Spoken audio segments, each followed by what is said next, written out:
it wasn't until like my freshman year and sophomore year of college when I realized, and where I really sat and thought, like, what is shy? And because there was a certain situation that happened that made me being with a certain group of people, and there was something that happened that made me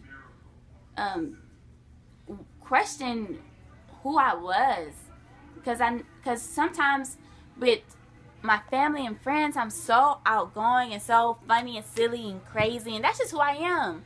And to some of you that may be listening, you know, if you don't really know that side of me, you may think that, like, okay, that doesn't sound right.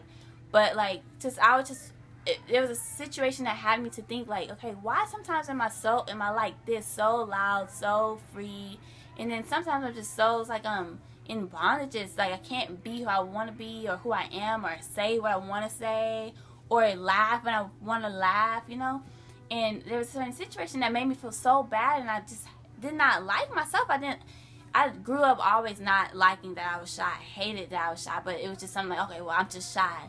And so keeping that turn in my head, I'm just shy, didn't help anything, because I thought, oh, that's me, to be shy, to be quiet, to be afraid, you know. So it's more than just shy, and that's why I'd be really careful when you call someone shy, because that hurts, and then it makes them think, oh, okay. And then especially if they really think about what the word shy is, you know, then I'm going to walk into that shyness. I'm going to be shy, and that's going to be my excuse. No, I'm not going to play volleyball with y'all because I'm shy and quiet.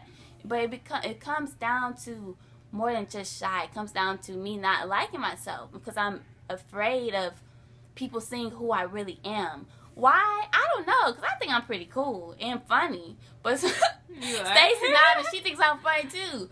And I remember that time, God just really just told me, you know, that there's nothing wrong with who you are. And instead of me calling myself shy, you know, I'm laid back.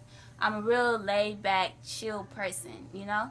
And so my best friends, they had to know, you know, my best friends, when they're being around me for so long, they know that, okay, when Dana's quiet, she's just chilling. She's just being Dana. There's nothing wrong with me.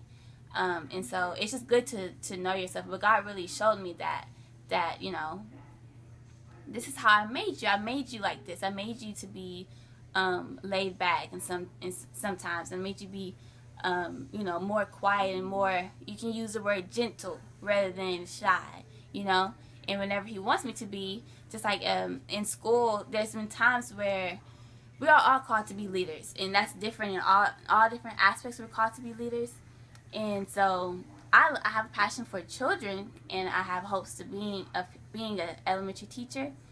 And so in school I would get involved with, you know, children, and I'll get involved. I got involved with Children Ministries, which is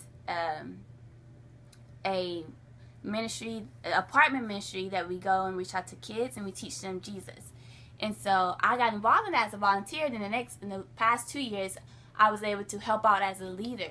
And so those situations like that, God put me into those, me being really prayerful about those. He put me into those for a reason, because he put me in certain situations where I had no choice but to lead.